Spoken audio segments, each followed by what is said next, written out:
तो पिछले एपिसोड में हमने देखा था कि सिस्टम लीवांग को दो ऑप्शन देती है, जिसमें से पहला ऑप्शन होता है कि वह डोंगयान को अभी तुरंत जान से मारकर उसके पास मौजूद सभी फॉर्चून पॉइंट उससे छीन ले, या फिर वह डोंगयान को अपना सबऑर्डिनेट बनाए। अब यह सुनते ही लीवांग वहां पर दूसरे ऑप्शन को सिलेक्ट करता है और अब वह बिना कुछ बोले मेन हॉल से बाहर निकलते हुए अपने कमरे की ओर जाने लगता है। यह देखकर डोंगयान भी वहां पर कुछ भी नहीं बोलती है, क्योंकि वह लीवांग की पावर को देखकर काफी ज्यादा डर चुकी होती है। अब लीवांग अपने कमरे की ओर जाते हुए सोच रहा होता है, मैं यहाँ पर एक चाइल्ड ऑफ डेस्टिनी को मारता नहीं हूँ कि दूसरा चाइल्ड ऑफ डेस्टिनी इस जगह पर आ टपकता है, और अगर सब कुछ इसी तरह चलता रहा तो इस वर्ल्ड का गॉड किसी न किसी तरीके से मुझे यहाँ पर जान से मार देगा। और मैं इस जगह पर इतनी जल्दी नहीं मरना चाहता हूँ, इसीलिए मुझे जल्द से जल्द अपनी पावर को और भी ज्यादा बढ़ाना होगा। और अब लीवांग एक जगह पर बैठकर कल्टीवेशन करते हुए अपनी पावर को बढ़ाने की कोशिश करने लगता है, पर काफी देर तक मेहनत करने के बावजूद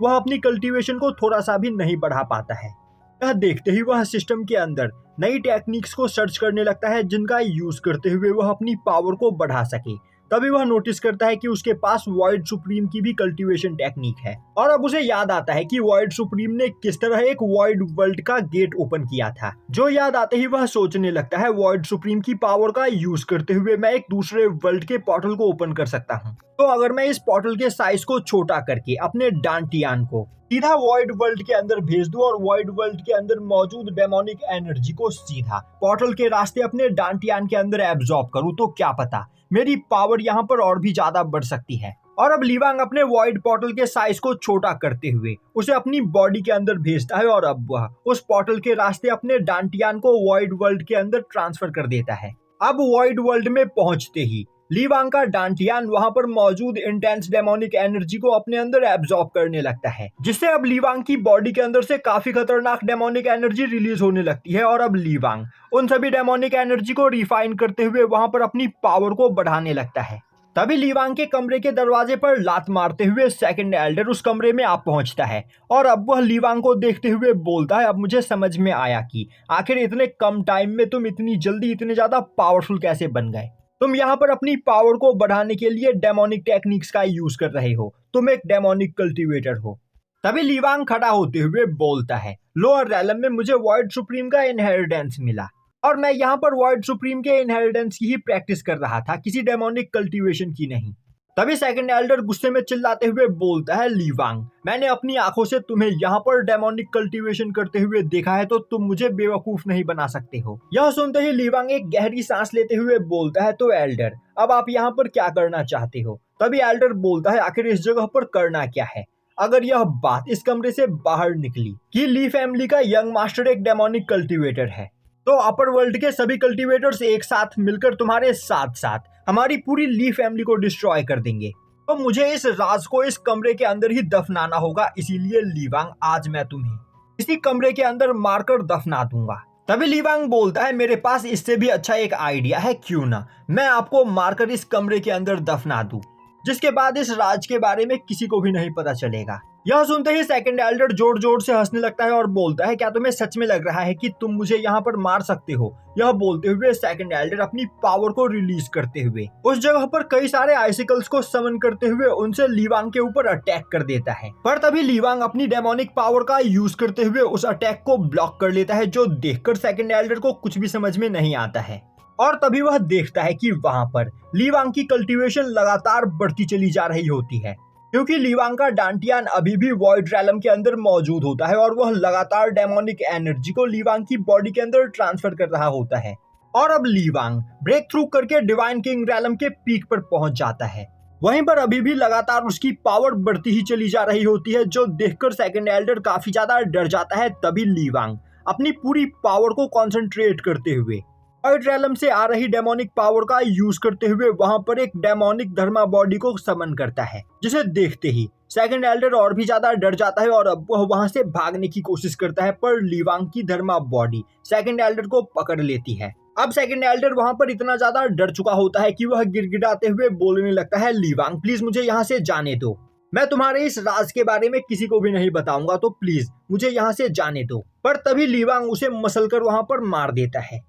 जिसके बाद वह सेकंड एल्डर की बॉडी को डिस्ट्रॉय करते हुए सेकंड एल्डर के लाइफ एसेंस को भी वहां पर एब्जॉर्ब कर लेता है। और अब लाइफ एसेंस को एब्जॉर्ब करते ही ली वांग की कल्टीवेशन क्वासी सेंट रैलम की हो जाती है और तभी उसकी बॉडी वहां पर ट्रांसफॉर्म होने लगती है। और अब ली वांग की बॉडी के अंदर मौजूद एक डेमोनिक सोल उसकी बॉडी के ऊपर टेक ओवर कर लेता है। वहीं पर वह डेमोनिक सोल हंसते हुए बोल रहा होता है, फाइनली मुझे यहाँ पर एक वर्दी सक्सेसर मिला है। अगर इसी तरह मेरी पावर इस जगह पर बढ़ती रही तो मैं जल्द ही इस पूरी दुनिया को डिस्ट्रॉय कर दूंगा और फिर इस पूरी दुनिया के ऊपर मेरा राज होगा। यह बोलते हुए वह काफी तेजी से उस कमरे से बाहर जाने लगता है, पर तभी ली वांग दोबारा से अपनी बॉडी के ऊपर टेक ओवर करने लगता है। पर वह डीमन ली वांग की बॉडी को छोड़ने के लिए तैयार ही नहीं होता है, जो देखते ही ली वांग वहां पर अपने हाथों से ही अपनी बॉडी को इंजर्ड करता है और अब इससे वापस से उसकी बॉडी का कंट्रोल उसके हाथों में आ जाता है। वहीं पर अब ली वांग के सिर में काफी तेज दर्द हो रहा होता है और अब वह बोलने लगता है, मैंने कुछ ज्यादा ही डेमोनिक एनर्जी को अपने डांटियान के अंदर एब्जॉर्ब कर लिया है, जिस वजह से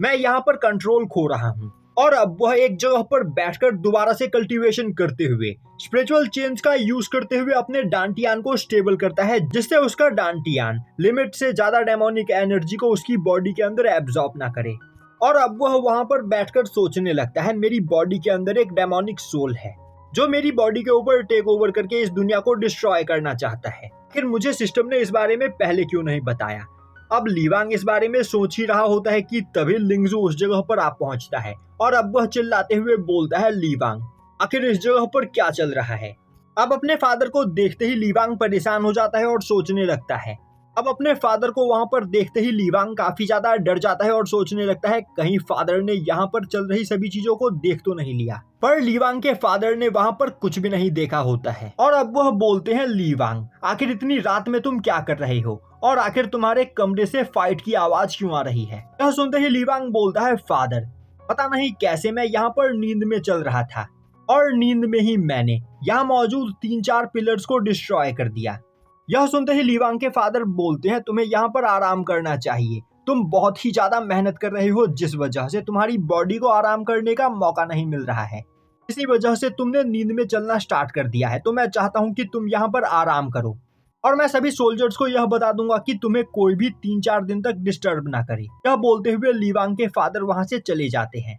अब अपने फादर के वहां से जाते ही ली वांग सोचने लगता है, वॉइड गेट का यूज करते हुए अपने डांटियान को मैं वॉइड रैलम में भेजकर अपनी पावर को लगातार बढ़ा सकता हूं, पर इसका साइड इफेक्ट काफी ज्यादा नुकसानदेही हो सकता है, तो मुझे यहाँ पर आगे से इसका ध्यान रखना होगा। वैसे अब मेरी पावर यहाँ पर काफी ज्यादा बढ़ चुकी है, तो फिर क्यों ना चलकर न्यू चाइल्ड ऑफ डेस्टिनी से मिला जाए। अब सीन शिफ्ट होता है और हमें एक अकेडमी दिखाया जाता है, जिस अकेडमी में डोंगयान कुछ पौधों में पानी डाल रही होती है और अब हमें बताया जाता है कि ली वांग से अपना मैरिज एग्रीमेंट तोड़ने के बाद डोंगयान ली फैमिली को छोड़कर इस अकेडमी में आ गई और अभी वह इस अकेडमी की आउटर डिसाइपल है।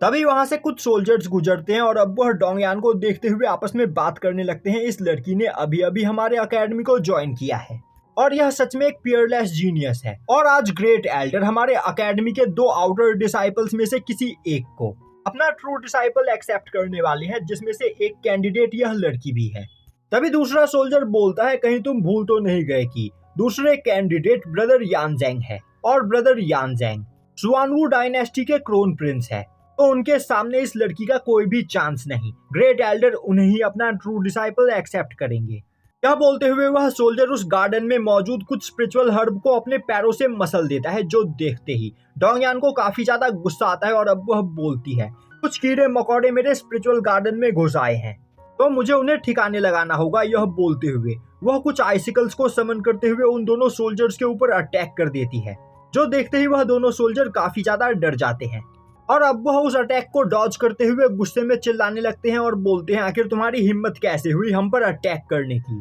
तभी यानजेंग उस जगह पर आ पहुंचता है और अब वह बोलता है, आखिर तुम दोनों यहाँ पर क्या कर रहे हो। अब यानजेंग को देखते ही वह दोनों सोल्जर बो डाउन करते हुए बोलते हैं, ब्रदर यानजेंग हम आपको ढूंढते हुए यहाँ पर आए थे, इस लड़की ने अचानक से हम पर अटैक करना स्टार्ट कर दिया। तभी यानजेंग उन दोनों को वहां से जाने का इशारा देता है, जो सुनते ही वह दोनों सोल्जर वहां से भाग जाते हैं। अब उन दोनों सोल्जर के वहां से जाते ही यानजेंग डोंगयान के पास आते हुए बोलता है, डोंगयान तुम ट्रू डिसाइपल बनने की रेस में सेकंड कैंडिडेट हो यह बोलते हुए वह डोंगयान को पकड़ने की कोशिश करता है, पर डोंगयान उससे पीछे हट जाती है और अब वह बोलती है, यानज़ेंग अपनी औकात मत भूलो। तो सुनते ही यानज़ेंग हंसने लगता है और बोलता है, डोंगयान मेरे यहाँ पर रहते तुम कभी भी इस अकेडमी की ट्रू डिसाइपल नहीं बन सकती हो, और आज ग्रेट एल्डर मुझे यहाँ पर अपना ट्रू डिसाइपल स्वीकार करेंगे, जिसके बाद तुम इस अकेडमी की बस आउटर डिसाइपल बनकर रह जाओगी। और तो और अब ली फैमिली ने भी तुम्हें यहाँ पर सपोर्ट करना बंद कर दिया है, तो आखिर तुम इस क्रूल वर्ल्ड में अकेले कैसे सरवाइव करोगी।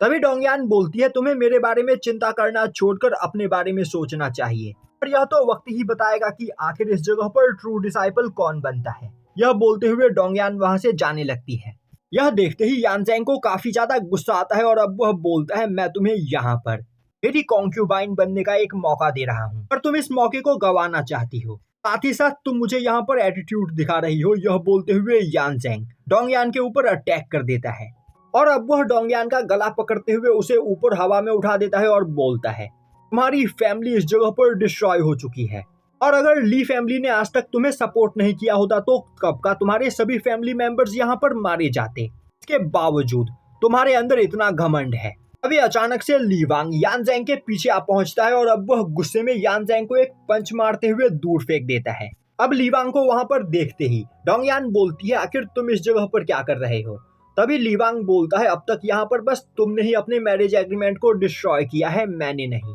इसीलिए मैं तुमसे मिलने के लिए आया हूँ, और यहाँ पर आने के बाद मुझे यह सब ड्रामा देखने को मिल रहा है। अभी यानज़ेंग गुस्से में चिल्लाते हुए बोलता है, आखिर तुम्हारी हिम्मत कैसे हुई मुझ पर इस तरह अटैक करने की। क्या तुम्हें नहीं पता है कि मैं सुआनवू एम्पायर का क्रोन प्रिंस हूँ। यह बोलते हुए यानज़ेंग एक धर्मा बॉडी को समन करते हुए ली वांग के ऊपर अटैक कर देता है, पर ली वांग काफी आसानी से उसके अटैक को ब्लॉक कर लेता है, और अब वह बस अपने ऑरा प्रेशर से ही उस धर्मा बॉडी को डिस्ट्रॉय कर देता है। अपने स्पिरिचुअल हैंड से यानज़ेंग को पकड़ते हुए उसे धीरे धीरे मसलने लगता है, पर तभी वह देखता है कि डोंगयान उन दोनों को इग्नोर करते हुए वापस से गार्डन में मौजूद हर्ब्स के ऊपर पानी डालने लगती है, जो देखकर ली वांग को कुछ भी समझ में नहीं आता है। वहीं पर डोंगयान मन ही मन सोच रही होती है, सुआनवू एम्पायर और ली फैमिली दोनों ही अपर वर्ल्ड के 4 सबसे ज्यादा पावरफुल फोर्सेस में से एक है, और अगर ली वांग आज यानज़ेंग को जान से मार देता है तो सुआनवू एम्पायर के लोग उसे जिंदा नहीं छोड़ेंगे, जिससे उसका काम यहाँ पर आसान हो जाएगा। तभी अकेडमी का ग्रेट एल्डर उस जगह पर आ पहुंचता है, और अब वह एक काफी पावरफुल अटैक करते हुए ली वांग के स्पिरिचुअल हैंड को डिस्ट्रॉय कर देता है, जिससे अब यानज़ेंग इंजर्ड हालत में सीधा नीचे आकर गिरता है। वहीं पर यानज़ेंग की हालत अब काफी ज्यादा खराब हो चुकी होती है। अब ग्रेट एल्डर को देखते ही डोंगयान बो डाउन करते हुए उसे वहां पर ग्रीट करती है। वहीं पर ग्रेट एल्डर गुस्से में ली वांग को देखते हुए बोल रहा होता है, आखिर तुम्हारी हिम्मत कैसे हुई मेरे बाइलो अकेडमी में आकर यहाँ के डिसाइपल्स के ऊपर अटैक करने की। और यहीं पर यह एपिसोड खत्म हो जाता है।